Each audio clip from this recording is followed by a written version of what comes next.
Hello, sports fans, and also not sports fans. Welcome to Go! My favorite sports team, the #1 sports podcast in the local area, and probably more than that. The local area? What's the local area, Mark? It's indeterminate. It's between like 10 miles and maybe 100,000 miles. I don't know how far. if it's like #1 in the world, it could be light years. I don't know. Who am I to say? I don't know what I'm talking about half the time. Why would it start now?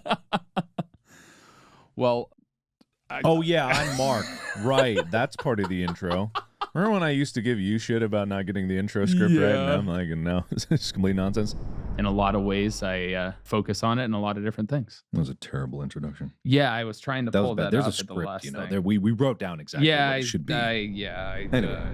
If you're new to the podcast, my name is Mark, also known as Markiplier. I'm joined by Tyler. I do not know sports very well, even after all these episodes, so I am kind of representative of the audience side that is not diehard sports fans or maybe not aware of the world of sports. But Tyler here is an expert. Well, I have a master's degree in sport administration. We went through a whole episode that was like, you are an expert. You're as much of an expert as it qualifies to be an expert. That's fair.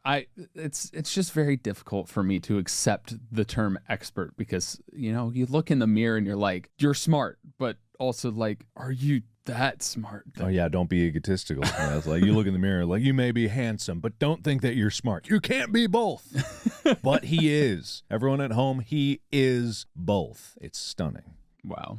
Well, today we are going to be doing an episode talking about individual sports and team sports. But before we kick it off, I want to go ahead and dedicate this episode to a late friend of mine who recently passed away tragically. Her name is Denise, and she's a big reason why throughout grad school that I made it through grad school. We worked together on a lot of projects. There's numerous papers in there. Like anytime I think about my master's degree or school in general, Denise comes to mind because we just spent a lot of time together, and every single note talking about the intricacies of everything that goes on in the sporting world, especially on the business side and ethics and various other things. They've always been in my mind. They were the first person that I messaged when the podcast first aired, just being excited about it and wanting to talk to them about it. And hopefully I was hoping to eventually, maybe have them on an episode, but unfortunately they passed away, and they're a very big part of my life. And so I just wanted to take a moment to, honor them and immortalize them in the best way that I could with this podcast episode. Yeah. Unfortunately, I didn't know Denise, or I don't think I've ever had a chance to meet them. But yeah, you were telling me like the whole thing about you having a master's degree, like kind of leaning into that. It's true, but we goof around with it. But it's like that is part of the reason why we're here doing this podcast, because you are, by all accounts, an expert, or at least really advanced in the field of knowledge of sports. Not the best in the world, maybe, but that master's degree does represent more than just being a piece of paper. It's a record of accomplishment of how far you've come in terms of your pursuit of knowledge in the world of sports. And it sounded when we were talking just like Denise was a huge part of that even happening. Yeah. They were the first friend and probably the only friend that I've kept in touch with for the most part in grad school, because I got my grad degree out in Colorado. So like I left, Mark, Wade, and Bob all behind in Ohio. And this was before Bob ended up going for his law school and everything.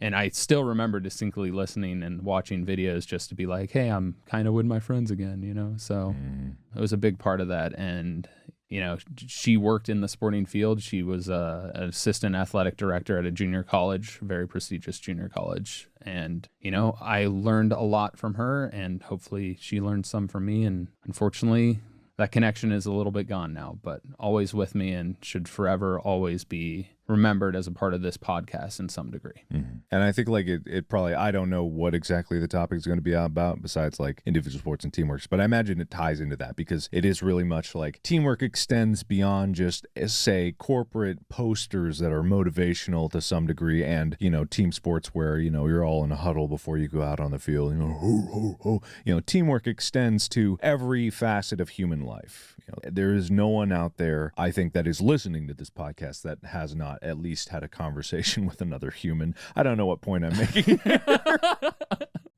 Yeah, I mean, society as a whole works in collaboration with other people, and that's a big part of teamwork. So let's just get into the episode in honor of Denise. Okay. So, Mark. Yes. there are two distinct categories of sport, right? You have your individual sport and your team sports. Okay. But which sports do you think are team sports versus individual sports? Because there are sports where they have a team element, but to me don't seem like they're necessarily team working. Okay. This feels like a trick question. This feels like something the Sphinx would ask you before letting you in the tomb. You know? Yes. I'm going to go C. Neither are a team sport. Final answer. False. Failed. So when you think about wrestling, obviously when we wrestled in high school, on the mat, there's only two people competing against each other. Sure. It's an individual sport. Unless you got that tri-wrestling tournament where it's like a free-for-all and there's just like a big pile of bodies undulating trying to pin each other. Like the Royal Rumble, WWE style. Yeah, exactly. Where's tag team wrestling in professional wrestling? Why can't I clothesline the other person? Well, there is tag team wrestling in that, but that wrestling is entertainment. It's not really a sport. They do a lot of really athletic stuff, but it is mostly scripted and it's stunts and it is not a sport. Oh, really? Well, we'll save that all for the Is It a Sport episode, which we're going to do eventually, but I feel like you are upsetting a lot of people at this moment. Probably. And he doesn't care. No, I don't. He does not care. But you think about football, everybody has to do their job and work together. In order for a completed play to work, the offensive line has to block, the quarterback has to get the ball from the center, hand the ball off, or complete a pass to a receiver. Yeah. And the defense has to work together to cover all area, make a tackle, and prevent them from moving the ball forward and advancing to score. Gymnastics, only one person is competing at a time, but there's the ability to tally up points. To me, to define truly a team sport, everybody needs to work in collaboration for success to happen. To me, when you're an individual competing in wrestling and you win by tech fall, that's 5 points for the team, or you get a pin, that's 6 points for the team. Sure. Those point systems, it's really just individuals. It's an individual sport that they're just like, oh, there's a point element so that we can have a team advance. I don't consider that a team sport. No? No. Even if you are part of a team that is collectively working together towards like a maximum point? No, because in the actual competition, at the root of it, it is 1v1. Okay. It is individualistic. Same thing with swimming. They have relay races. That's the closest thing to a team that you can get. But at the end of the day, one person is swimming at a time. I'd consider it more of a team sport if one person was the arms and the other person was the legs and they were holding on to each other. Sure. Then I'd think it's more of a team sport. I mean, yeah. Sorry, that visual just entered my mind. I've done that numerous times with my brother and with swim team. We would call it train swimming. So like we'd have one person in the middle who literally is just holding the legs of the person in front. Right, yeah. It's the human centipede of swimming. Yes. You know? It's some horrible. Do you go ass to mouth for each of those? You breathe. The one in the front breathes, swallows air, and it has to chain down. No. I think that's a fact, everyone at home. That is what Tyler did in college.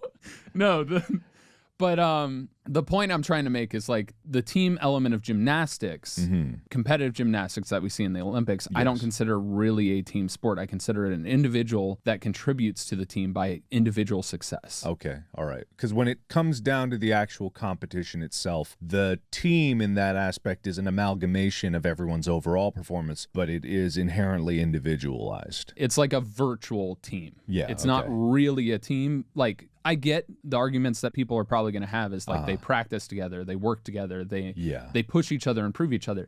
Yes, in practice, you're a team.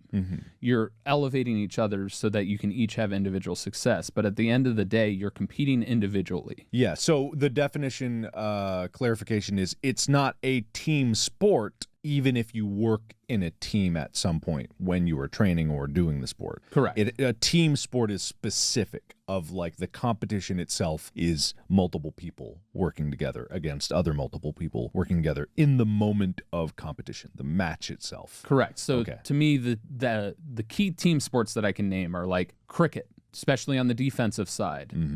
That's a huge part of it. Baseball, defensive side, massive team sport. Both of them are almost very much individualistic in the hitting side. In cricket, we haven't had the primer, so I'm talking about it because I've been studying for that. There's actually 2 batters, so there's a way they score runs that is still collaborative offensively, whereas baseball, it's individualistic offensively. The only time it becomes team-oriented, weirdly, is when they're doing base running. So it's like in individual sports versus team, your metric of success depends entirely on you, and team sports, your metric of success is dependent on others' actions, and other people can make mistakes. Correct. It depends on your together collaborative effort. If you throw a ball, another person has to catch it. Those kinds of things. Okay. You have to know the positioning and understand where the other person's going to be. You have to have a nuance understanding You said of the thing. each player's. Take a shot, and how everyone at they work. home. Drink. All right, so why is it important to make this extremely fine distinction? Well, why are we defining it in such detail? Because to get to the deeper understanding of how teamwork works and how important it is, you need to understand that teamwork makes the dream work. Yes, but but that it requires not only knowledge and skill of the game, but knowledge of your fellow teammate. Of your place on the team. Of your place, but also you have to understand the other person's play style. You have to be able to read a person. You have to have that communication. You have to have that little voice in the back of your mind that's just like, I know exactly where you're going to be if this happens. Gotcha. Okay. And there's an element of trust there. I remember seeing, like, I was stumbling across a TikTok that was sport related. It's been slowly, progressively a few more sport things because I think the algorithm overlord decides that I like that. Slowly switching from Elden Ring content because I poisoned that well so long ago. It's been nothing but that. But in this one, it was talking about what is NFL fast. So it was talking about American football, and it was defining it in terms of, okay, this one individual, like, I don't know what his role was, maybe linebacker or something like that. He is fast. He's a big guy, but he's very fast. Ran a 40 in, like, I think it was 4.1, something like that. Is that fast? Does that sound right? 4.1 would be the fastest ever. So Okay, probably never not mind. 4.1. Not It's 4. probably like 4.3. Let's say 4.3. Yeah, very fast. But in NFL, and quantifying what NFL fast was, it was something like he may be fast, but his ability to read what the other team was doing and where to go when he needed to be was slow compared to other players who knew the game more and knew what that other team was going to do and was in the right place at the right time. Their mental capacity to think fast in terms of what their other team members are doing, what the other team is doing, where they need to be, what the play is going to be overall on a macro scale. Individually, if it was an individually running sport for people of that weight class, they were real good. Individually, they were very strong. But all the speed in the world wouldn't help them if they couldn't be where their team needed them to be. There's a phrase in sport. It's don't think, just do.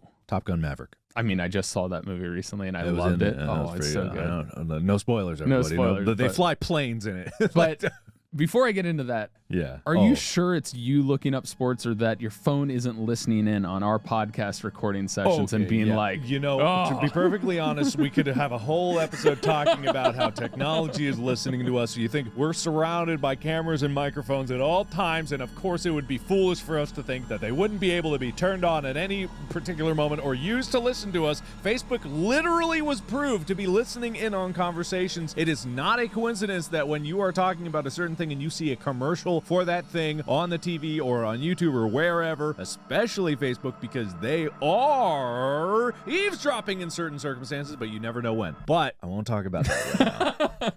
This is not the time. But as a teammate, it's important to eavesdrop on your teammates so that you know. Hide in your teammates' bushes. Peer into their windows at night. Watch them shower. This is what we need to do. This is what Tyler, the master's degree of sports, says we need to do. No. Think of how bonded they'd be. Think of how close they'd be. Because what would happen is, like, you would go to look in your teammates' windows, but they wouldn't be home because they're at your house looking in your windows. And then as you're walking back in the middle of the night, you run into each other like, oh! Hey, we're already on the same wavelength. Get naked, get in the shower. All right.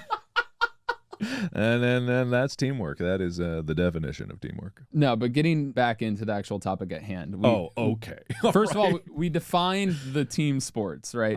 Yes. Okay. And the sports we're focused on are the ones where success depends fundamentally on collaborative effort. Okay. And so going into Act 2 here. Act 2. Got it. We're going to talk about how Will, put that it like happens. No. Act 2. The acting. All right. So. That's Tyler's default whenever I go on some random tangent, like just some bullshit I'm doing. He just... So, I know that very well.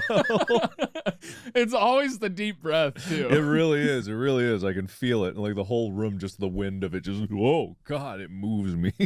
The deep sighs. Anyway, sorry. And so how do you get to the point to where you have a deeper understanding, right? Because throughout your life, you're going to have different teammates. Growing up in youth sports, a lot of times you have the same teammates, and a lot of times teammates become friends, and that's a huge thing. Mm-hmm. But as you advance through your age and through professional and college and everything else, your teammates change. Mm-hmm. So how do you try and build that bond faster and quicker than you did in your early years? Because in youth sports, a lot of times the team, you were working on fundamentals. You're working on heightening your motor skills.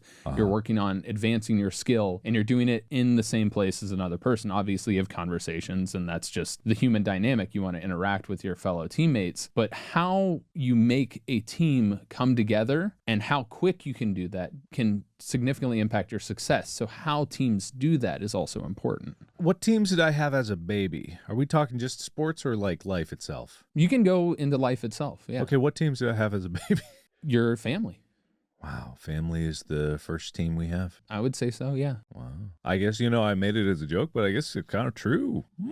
Food for thought, everyone. We're learning today. Yeah, because your parents have to work together to take care of you, whether they're both working and they have to figure out their schedules and their job, but they have to feed you. Mm-hmm. They have to take care of you. So fundamentally, your first experience in that is watching your parents work. And fundamentally, you are letting them down. Like you really, as a baby, you're failing your team in that aspect. You're not letting them sleep. You're not letting them You're sleep. forcing them to pay a lot of money for your food. You popped out the womb a bad teammate is what we're trying to say. You poop too much. You poop too much.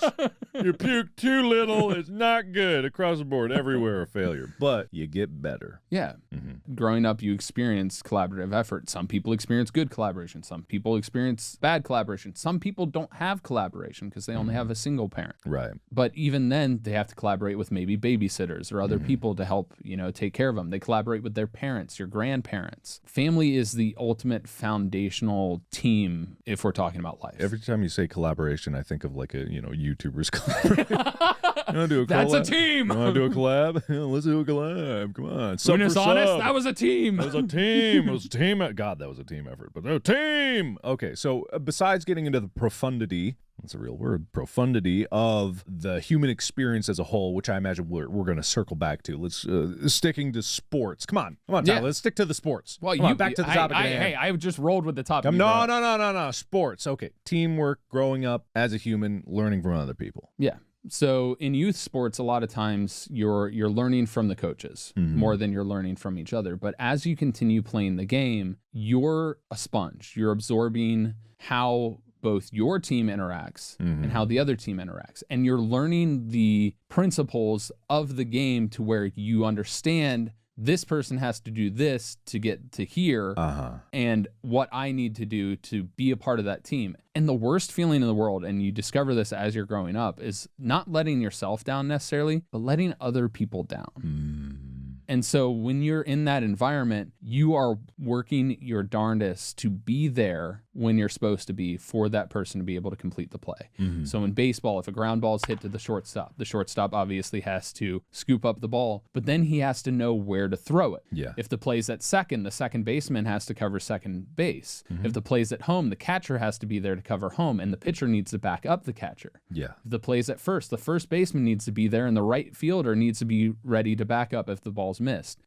All of those pieces have to work individually and collaboratively in motion. If there's a double play when you're younger, this is less likely, but second baseman has to cover second, get the ball, then immediately throw and anticipate that their teammate is going to be in the right position. I think this is a pretty universal experience for people, or at least it's a feeling that if you're at home listening to this and not aware of it, we all know the sensation of someone is counting on me to get this done. It is sometimes way more motivating to have a deadline that someone else is relying on. It may not even be a boss or something like giving you a deadline. It's like a friend, like, can you do this for me at this time? Help me move my couch at XYZ. That'll get your ass up off the couch way more than, say, if you needed to move a couch by yourself or do something by yourself. It's kind of like an external societal factor of, I care about this person and this person will think less of me if I let them down. And for some people, like, it's just generally motivating. Like, you know, I can't let my friends down. I can't let my family down. I can't let other people down. But they're so easy when it comes to, I can let myself down. That's a tough one. Like that, when you get to the root of like the motivational structure of like, you can be easy on yourself or hard on yourself, but like when other people and the societal pressure of like being a competent human being to everyone around you and trying to be like,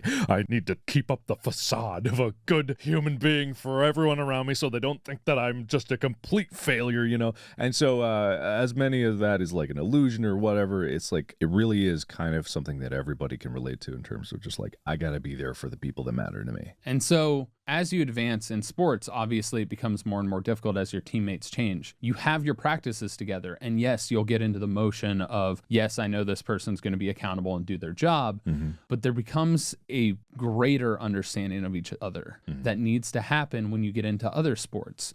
Volleyball, for example. Yeah. When you pass that ball, you have to accurately place it. And if you make a mistake, you have to depend on somebody else to be there. But there's so many motions and so many different plays that are run in volleyball, with fake spikes to cross spikes or things like that, and how a front line would want the set to be, whether it's a flat set or if it's a high set, or what direction they prefer it to be, what height they prefer it to be. Those levels of teamwork require a greater understanding of each other that you can't necessarily always get in practice. Practice is the fundamental first step to building a team, but bonding outside of the sport itself creates a greater bond to where maybe you develop a play outside of practice with another person. Maybe you put in extra hours after practice, but at the same time, you want to know the person to be able to have that greater understanding. So a lot of times, you know, there are good ways and bad ways to form a team.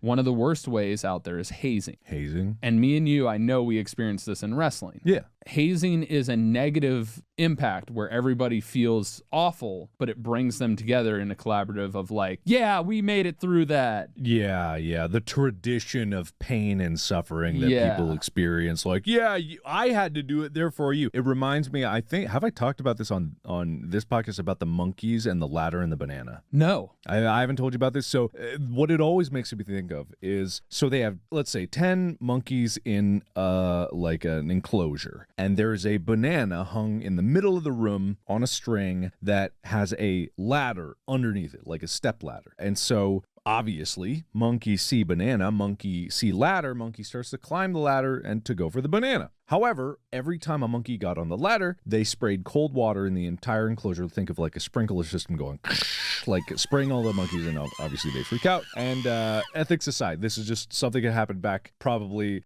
before anyone back when we had a lot of the weird experiments of like shocking a person in the lab coat and the power dynamics. The whole of the 1900s was a chaos of terms of experimentation. There's many podcasts out there that I listen to that cover this in gory great detail. But anyway, for this experiment, all the monkeys get sprayed with water. They don't go towards the ladder. They all learn that if you touch the ladder, you get sprayed with water. Okay? So they remove one of the monkeys. They put a new monkey in the enclosure. That monkey doesn't know about the water, but he sees the banana and knows there's a ladder there. So goes for the ladder, touches the ladder, water everywhere. All the other monkeys are mad at that monkey because they all learned the lesson already. Eventually, they cycle out one more monkey Monkey goes for the ladder. All the other monkeys stop that monkey from going on the ladder. They like haze that monkey. They're like, no one touches the ladder. And eventually, they didn't even spray water this time. And they keep doing this where they cycle out a different monkey to a new monkey until 10 new monkeys are there. There's still the banana on the string. There's still the ladder, but none of those monkeys have been sprayed with water at all. They don't know what the punishment is that they're experiencing. They just know you don't go touch the ladder because I got beat up for trying to touch that ladder. And every single one of them is like, we don't touch the ladder, even though there's no more water being sprayed. None of them know what the original point of it was. They're all just like, we went through this shit. You don't touch that ladder because I went through that shit. That reminds me of what hazing is, like in college fraternities and stuff like that. I mean, it's not necessarily, but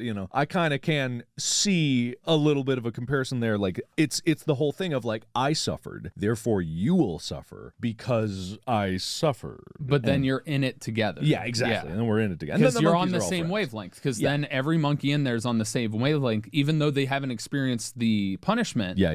They're on the same wavelength. And that's what hazing can do. Now, don't haze. First of all, don't haze. It's not good. There's levels of hazing that are incrementally worse and do terrible things to people and stuff like that. Mm-hmm. There's a level of like an okay team bonding moment that is, it's not a haze, but it's silly. So when I joined my football team in college, I walked onto a football team in college because I didn't play football in high school other than freshman year. That's a whole different story we can get into at a different point. Mm-hmm. I think I talked about it. It's like politics and stuff like that. Mm-hmm. But I walked onto the football team and the ritual was that everybody had to do a skit. They would go on stage and have to do a skit. And the idea was it's based off the team. It can comedy based, whatever you want to do. You can do a musical performance, whatever. It's like a talent show. Right. Now, obviously, people have stage fright. Believe it or not, I have stage fright. Mm-hmm. But I'm also a person who, when I'm going to do something, I'm going to do it. Mm-hmm. And so what ended up happening is we had to form groups and perform a skit. So first of all, you have a bonding in that group to come up with a skit idea. You're working together. It creates a team within a team, right? Mm-hmm. And then you go on stage and you do it, and a lot of times people will laugh. You make fun of your fellow teammates. You kind of poke fun at the coaches. Mm-hmm. And it gives you an opportunity to like share in that laugh and share in that experience and get a deeper understanding of the person than just the athlete. It's like a communal thing that is stressful that people have to go through, but it's not hateful. Correct. It is technically a supportive environment. It is doing something that is scary, but we all went through it together, and now we are bonded at the end of it. Like, yeah. Even if you don't have stage fright, like, it's just something to do, but also for those that do, it's like the biggest challenge in the world. But everyone does it, so everyone is on the same page. And there's no physical harm or real mental harm that comes from this, which is But then where's the character building? How are they going to get tough if they don't get whapped with the whapping stick? That's how I did it when I was a boy. Why are you looking at me like that? There's another way that team You're just gonna ignore bonding. that. I'm just letting it go because I don't want to touch that. There's another way where team bonding happens, and it's collaborative punishment. For if something goes wrong as a team, if one person makes a mistake, everybody suffers. So there was an instance in water polo, not my first year, my sophomore year, where there was an incident that happened. I won't get into it. I know all the people involved, and I know we didn't care for the coach, we didn't care for the player, but there was no fight, nobody was hurt, but there was an altercation. Mm-hmm. And it was at our home pool in Milford. Mm. And after 2 games, we swam for what felt like hours of sprints. Cool. And it was exhausting, and it was awful. And nobody was like mad at that one person. Obviously, everybody looks at him like, God damn, this is your fault. No. But, sounds like they were mad. But that's usually what happens. But it wasn't that case because we all didn't like this coach. And so we were like, it's whatever. But we all were together suffering. Mm-hmm. And we knew the reason for it. And it created a greater bond. And we in water polo won a state championship 2 years later. Mm-hmm. And the biggest reason I think that happened was because we had so much time playing together early on that we understood each other's play style, where somebody would be, who was the one that was the better shooter, who was better for this. Like, we knew our roles and we understood what somebody was going to do before they did it. Right. And that's the deeper level of teamwork that happens when you actually get to know a person. Mm-hmm. Because there's a thing about knowing what they do normally and knowing how they think. And so when you know how somebody thinks, it's just instantly in your mind, you react, you don't think about it. It becomes second nature. Yeah.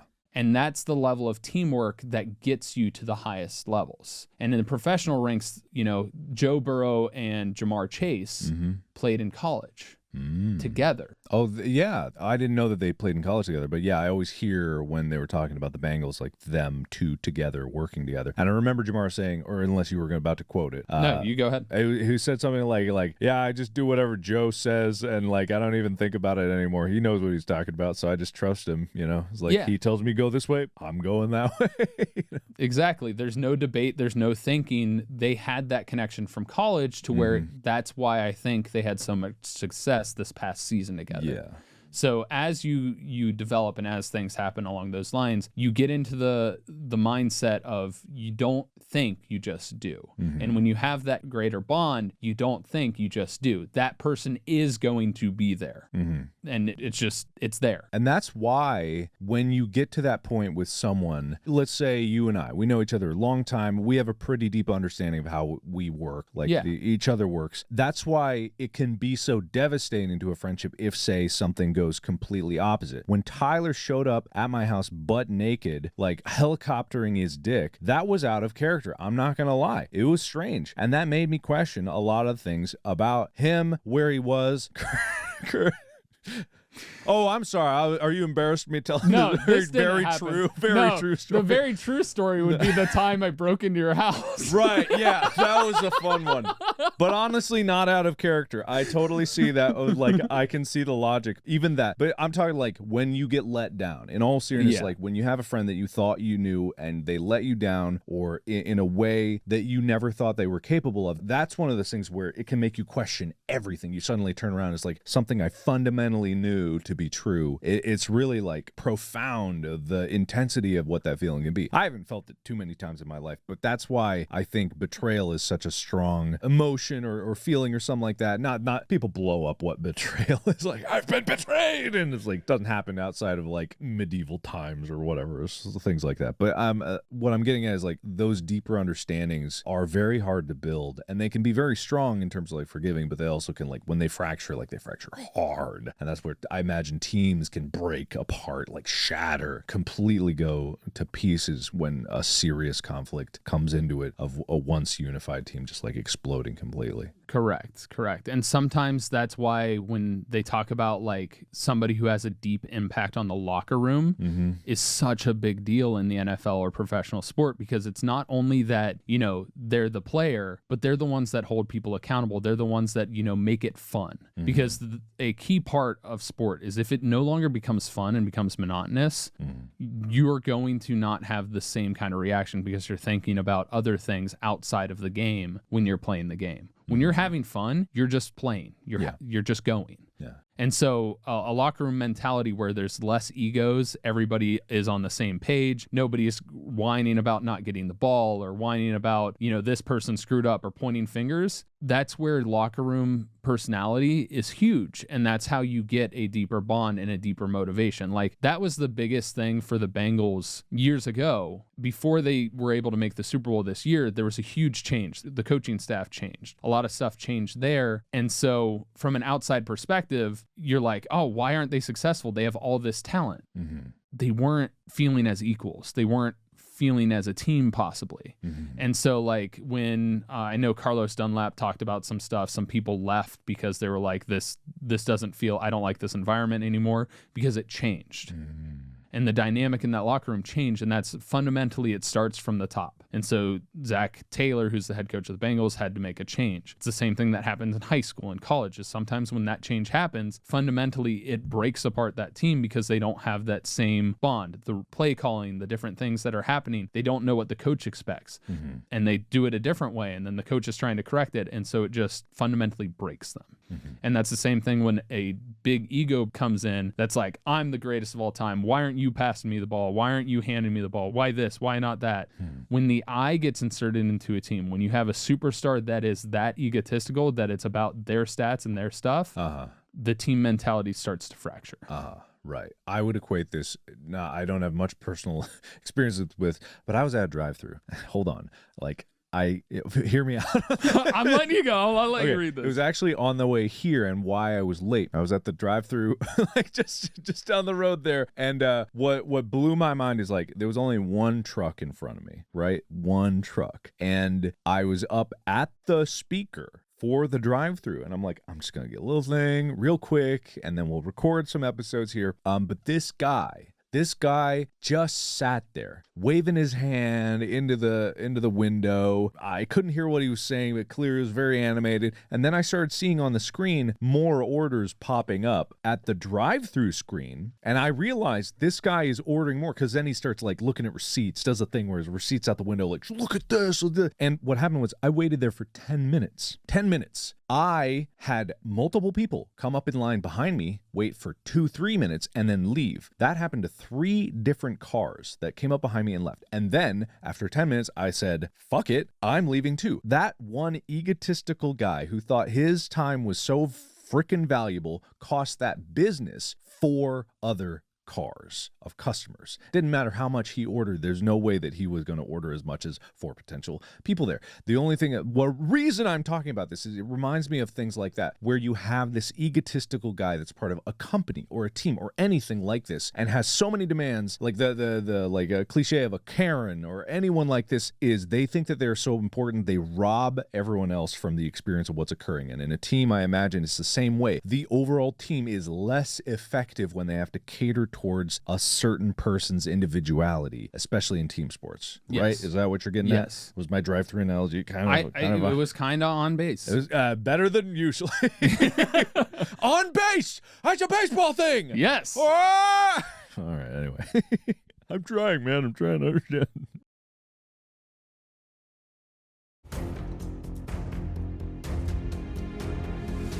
Act 3. Wow. All right. So we've talked about what makes teamwork effective. All right. But now we have to build the perfect teammate. Oh, interesting. This is like cutting off the limbs of your perfect quarterback and stitching them together Frankenstein style. So we're going to simply talk attributes. So one of the basic comparisons that I always talk about in building a perfect teammate is obviously you want them to be skilled. You want them to be great. You want them to be a good player, because obviously for a team to be successful, everybody on the team has to be good at what they do. But would you rather have them be amazing in work ethic or incredibly talented? All the talent in the world doesn't matter if they don't show up when they're needed. So I'm going to go with incredible work ethic. Work ethic. Yeah. Work ethic every time. Yeah. And I completely agree with that. There's a level of talent that I think everybody has if they make it to a certain level. But work ethic goes beyond just the skill of the game, because they will work to be a part of a team and to do something to improve their teammates and push each other and be a part of that locker room experience that drives them further. So being able to have that tremendous work ethic is a huge thing that I try to have constantly. Going from sports to everything else. If I ever feel like I let somebody down, or I've been lazy or not put in the time, especially when somebody else is depending on me, myself, whatever. I'll work hard on myself when I have the time and stuff like that. But if there's somebody else that is depending on me for a show or for anything else, if I feel like I let them down, I am so sad. I get so depressed. And you saw this on tour. Like, there were times where I felt like I didn't contribute as well as I felt I should have.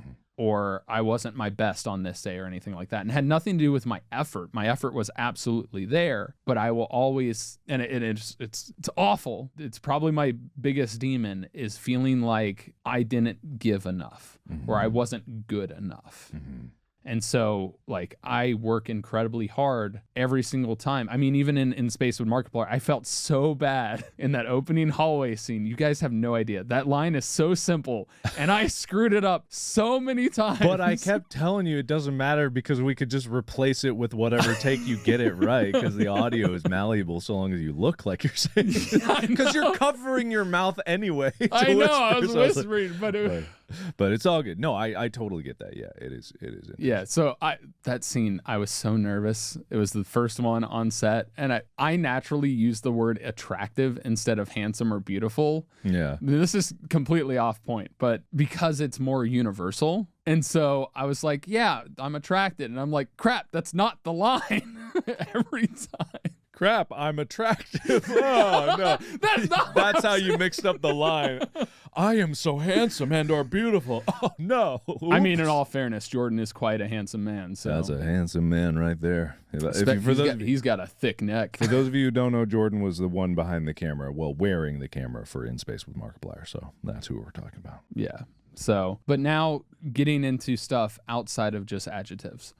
Describe your perfect teammate. My perfect teammate? My perfect teammate does have some individuality. In all honesty, I do like not being reliant on waiting to see what everyone else is doing to like have this sense where, oh, I got to make sure I'm on the same page with everyone else. I actually prefer it when if I'm on any team, and of course when I'm not talking in a sports related way. Right. I'm talking in like my personal life. I like it when other people that I work with on the team that I'm a part of, so let's say, for example, my channel, Lixian's like a perfect example, because Lixian will take initiative and just do things, and because I trust him, we are on the same wavelength creatively, he can then inject his own individuality into things, and he doesn't have to wait for me to give the go-ahead on things. That's what I actually appreciate. Now, so like a self-starter, somebody who takes the initiative and is willing to maybe at times be wrong, but at least have tried something. Absolutely. Yeah. Instead of like being delicate about him, like, oh God, I got to make sure like, you know, this is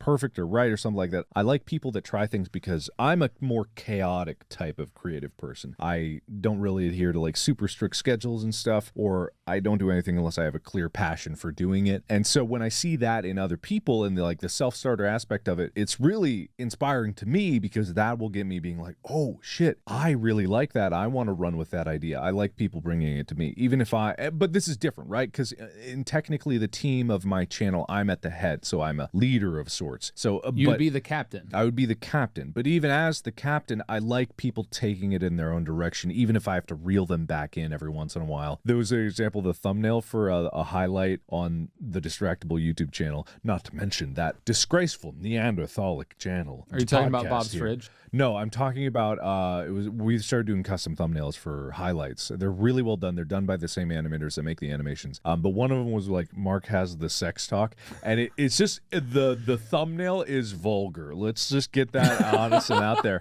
And I had to be like, look, this is a good thumbnail. It's really eye-catching, but also, whoa.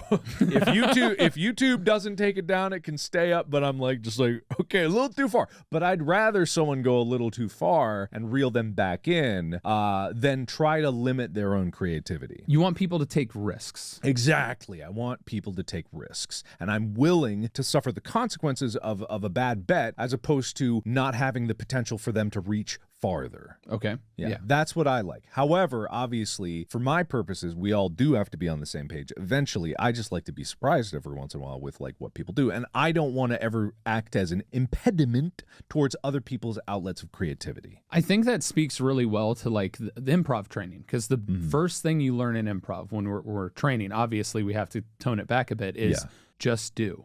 Don't hold yourself back. Don't be like, oh, I can't make that joke. Oh, I can't do that. When you're in closed doors and you're training, let the comedy flow, regardless of whether it's terrible, whether it's awful, just let it flow, and then you refine it. You know, my favorite scene that we ever did wasn't even our scene. It was like Bob, Wade, and Ethan were on stage, and then I went to you like, come on, and then we just picked up stuff in the background and we were moving it. Do you remember that? I don't know what show this was. If you were at this show, please let us know. But it was like we were in the background. We were moving like, I think, big panes of glass or some shit like that. We changed it up every time. Yeah, because the game was changed. So they were doing their scene. We were just like, let's just be in the background. Let's be a part of this. And then every time they hit change, we changed how we were carrying the thing. And what we were carrying was changing. And at the end of it, like, for some reason, you were humping the thing on the floor. It was just, but we stole the scene, basically. We weren't even talking. Like, Bob, Wade, and Ethan were confused why everyone was laughing until they started looking back at us and seeing you humping this thing on on the ground towards the end of it. But that was my favorite scene that we were ever a part of because we weren't thinking about it. It was like, let's see what happens. And it's just like we do, and we trust each other, and we know. And like they just did their own thing, and then we were. Yeah, I think that was one of the only scenes where all 5 of us were doing something. Yeah. And I remember that scene because I remember you saying something, and I didn't really fully understand what you were trying to tell me, but I'm like, okay, yeah, I'll do whatever. Yeah.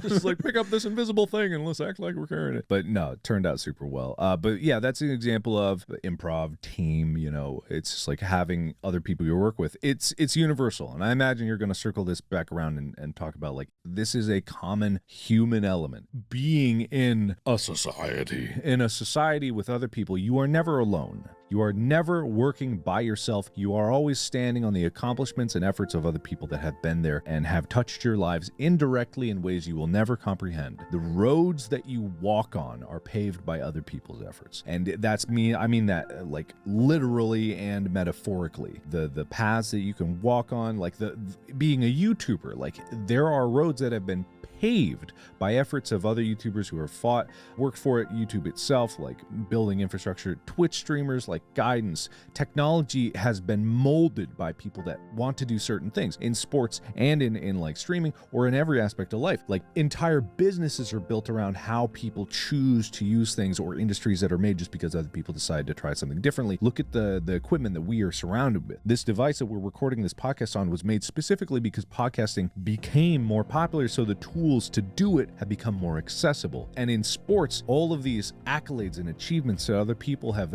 paved the way for set new standards and expectations for other people to meet. The kind of cooperation that you see in other teams and the way that they work become like a template for other people to try to emulate, and they see the results of like, okay, this is something that got them success. Whatever motivation you have to follow it, it's like they got success. They must be doing something right. You as an individual going through life, it can feel like a very lonely, solitary experience. I think a lot of people felt that over the past couple years because of events that occurred in the world. But at no point are you ever actually alone. You are connected to the human experience. You are a part of this. And having that sense of cooperation and understanding for everyone around you, your fellow neighbors, your fellow citizens, the world as a human, you are connected and you are impacting the people around you with your daily decisions. And it's not that you need to bear the weight of the world on your shoulders, but there is a sense of expectation for even if you don't see the people that are relying on you around you, in the future, your actions could impact those that will come after you. Yeah. You're a member of society, whether you like that or not. You are a part of a whole. You are part of a bigger picture. You are a piece that is significant. In every action and every moment, you are being observed or not being observed. It creates your character. It creates you. It creates an impact on those around you. We talk about this in a couple of episodes before this, but you are never in a vacuum. You are never alone. You are contributing something nobody else can to this world. And the biggest thing for me when I think about a teammate is somebody that not only impacts you in the playing field, and I'm going to take this to sport because I understand sport more fundamentally. A teammate for me becomes a friend. They're not just there for you and dependable in the sport that you're playing or in the place that you are. They're somebody that makes it fun when you are absolutely exhausted. When you are done running sprints and somebody up there is like, hey, look at me, and you start doing a silly dance or being like, I'm gonna beat you. They motivate you. They make it entertaining. They change your mindset to move away from the suffering that you go through together as a team to making it a triumphant moment where you look back on it and it's, I did that. And I did that because of that person. I did that because of that person. Teammates push each other, right? I want them to be an individual, like you said. The creativity that we came up with in water polo of plays and different things that we did happened outside of the pool. It was conversations that we'd have, or they'd do it suddenly in practice because they're like, I have this idea, and it worked.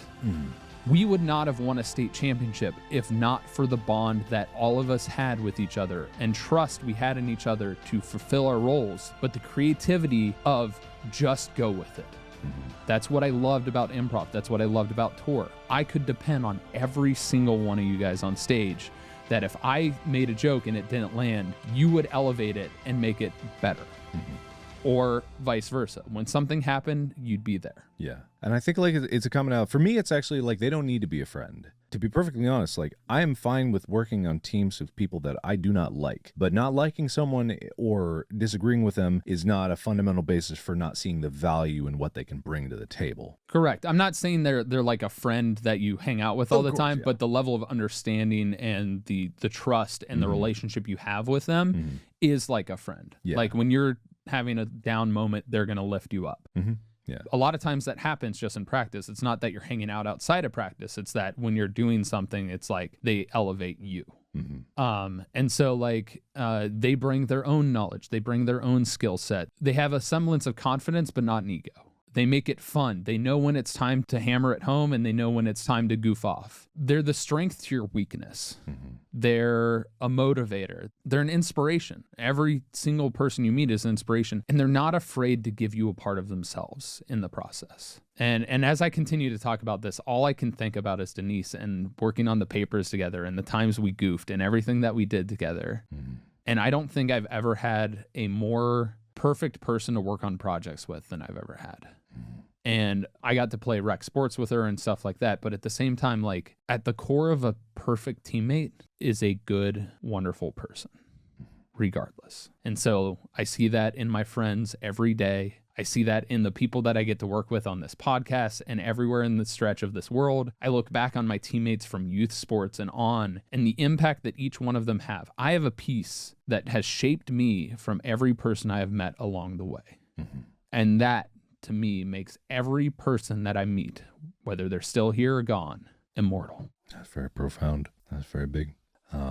And that wraps up the talking segment of the podcast. Now we move on to the channeling segment of the podcast. All right, I'm ready. I'm ready for these hot takes. I have pulled up in front of me on our subreddit, which is reddit.com/r/gmfst. People have spicy takes because in the world of putting yourself out there as an expert of sports, some people think otherwise. They think that maybe they know better than you, and I'm going to act as a channel for these voices because these, maybe they're coming from a place of ignorance, maybe they know what they're talking about, but I will be their voice. I am the representative of the people, of the listeners right now, and right now, first and foremost in their mind is... For those of you that don't know... Mark is pulling up the subreddit right now, so reddit.com/r/gmfst. Yeah, that's where you can submit these takes to bring it to the episode. I've got a vision in my head. Tyler, how dare you not know who Madame Zeroni is? How dare you not know? Can't believe that Tyler didn't know who Madame Zeroni is. May his afro be filled with pure shame. Shame. Okay, listen, you're asking me to remember a name from a book and a movie that I watched a long, long time ago. It's been years. This brain is filled with sport. This brain is filled with balls and pucks and everything galore and rules. I've been studying and focused on all of this. My mind was not on a movie or a book at this moment. It was on sports ball. And at the same time, it was on what we were talking about in that moment. I know who Madame Zeroni is. I just had a blank moment, and you need to forgive me. I will consider that a win. That's a point for Tyler in terms of the Tyler v. the audience segment. I'll give that to him. The other top one that I've seen is whenever they talk about hockey, it leaves me turning over in my Canadian grave. I was in physical pain when Tyler was trying to figure out what CGY meant. It was driving me insane. These are all separate quotes. Quote, as a Calgarian, I died a little inside, crying face. Quote, I am not Canadian, but I understand. Hockey is my favorite sport, and the episode being less than an hour long physically pained me. All caps. All right. First of all, no team in Canada has won the Stanley Cup in years, let alone been in it. Oh, you're attacking Canada. You're attacking Canada. So the reason I don't know Calgary or some of the abbreviations of the other teams from Canada, okay. I knew Montreal, is because they haven't won. Wow. They haven't won. They have not been in the big news when I've been paying attention to sports. Ooh. I haven't absorbed every game of hockey, but if they won a game and won the Stanley Cup, maybe I'd remember them. Wow. But that didn't address the overall concern of your full knowledge of hockey. In all fairness, I never played hockey. I watched it when I was younger a lot more, and I've watched more Olympic hockey more than I've watched NHL hockey. Okay. And I talked about this, I think, a couple episodes ago, as I felt bad about the hockey episode because I knew I wasn't giving it its due fully. And the reason for that is I actually hopped on a call with a friend of mine who works with the Tampa Bay Lightning, who is an avid hockey fan and an avid watcher and absorber of hockey media.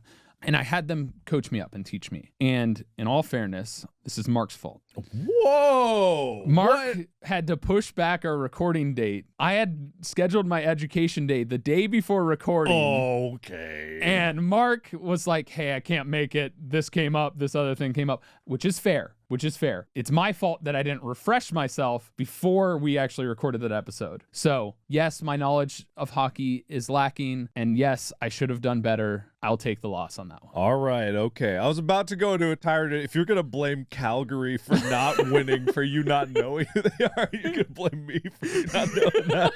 Okay, all right. Well, that's a point for the audience in that one. The hockey fans have been assuaged. This next one's a follow-up in the same thread. Quote, I felt the same way about the sports nutrition episode. When Tyler started talking about creatine and creatinine, I almost lost my mind. I actually have no idea what this is about, but apparently there was some confusion in your information. How dare you not know what creatine and creatinine are really for? I know what creatinine is because I've had kidney disease since I've diagnosed since I was 2. Why are you trying to be all punk like I'm trying right to now? be the viewer. I don't know what level of Your intelligence. sideways hat pointing at me I don't like, know. Yeah. I'm a skater, boy. How I'm do going to you- wreck you. You don't. Is that what you think skater was? I'm just a skater No. boy. I'll see you later, boy.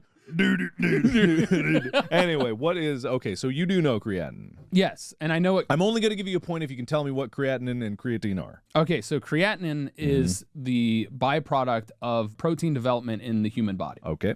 And it's filtered by the kidney out through your urine. Uh-huh. So the blood level of creatinine in your blood is a fundamental measure of kidney function. Okay. And creatine, I know that's a supplement that people take. It's a supplement for most people that do like bodybuilding and stuff like that. And there's a lot of information out there about it, but it's something I physically cannot take. But what it does is it does boost muscle growth and performance because you are fundamentally forcing more blood flow to those areas. And it does, from a structural standpoint, make you retain water. Okay. And when you retain water, the water has to go somewhere, and it does go into your muscles. So a fundamental standpoint from research that exists, it does force a little bit more water into your muscles. It's not entirely all water weight. It does have some boosting supplements. It's been well studied and tested. But at the same time, it's a supplement, which means it's not fundamentally tested by the FDA. It's not checked into fully nutritionally. There's a lot on it. And it can be beneficial to some people, but at the same time, I can't take it because it can be harmful to those with medical predispositions, especially with the kidney or other filtration. Okay. Sounds good enough to me. I'll give Tyler the win on that one. And Tyler is one versus the viewers. If you have other spicy takes that you want me to present to Tyler, go to reddit.com/r/gmfst for the Go My Favorite Sports Team subreddit, and also post your favorite fan art, your pictures that you made. Try not to steal other people's stuff, and be part of the discussion about sports and educating each other about how we do this stuff in the sports world. And also, in my opinion, I think this is okay. If you see somebody with a hot take on Twitter using the hashtag GMFST, please share it into the subreddit, giving them credit so that those takes can also be added to it, because not everybody understands Reddit, apparently. And I had somebody being like, I want to submit for the elegance competition. I'm like, go here. And they're like, I give up. I don't know how to do it. Yeah. I actually would like to declare the winner of the elegance competition. Oh, okay. Because it's been a while since we did that. I wanted to make sure we follow up with this. So there was a post by TI9ERLILLY, Tiger Lily, I'm assuming. It's this picture of like the feather pen and like the multiple tomes, and the lighting's good. And I thought it was just like, it was a really elegant way. There was many other people that had really nice, elegant pictures. There's like Nutella_free Rico had a good one of just a dress and a teacup. I liked that. There's someone really nice posing. Trees of Fall had a good one just in front of a TV, but it didn't have like the surrounding elegant elements to it. Same with the previous one. And then there was someone who went out into a park and sat on a blanket. Oh, yeah, I saw that one too. James 56. But unfortunately, it felt like in nature, it didn't quite have that elegant. And elegance has like a sense of decadence to it. And there was something about that other picture that I think, if you're okay with me making this call, I believe that Tiger Lily, TI9ERLILLY, has won the Elegant Listener competition. I accept your judgment. Thank you. All right. We don't have a prize lined up, but here's some applause. Woo!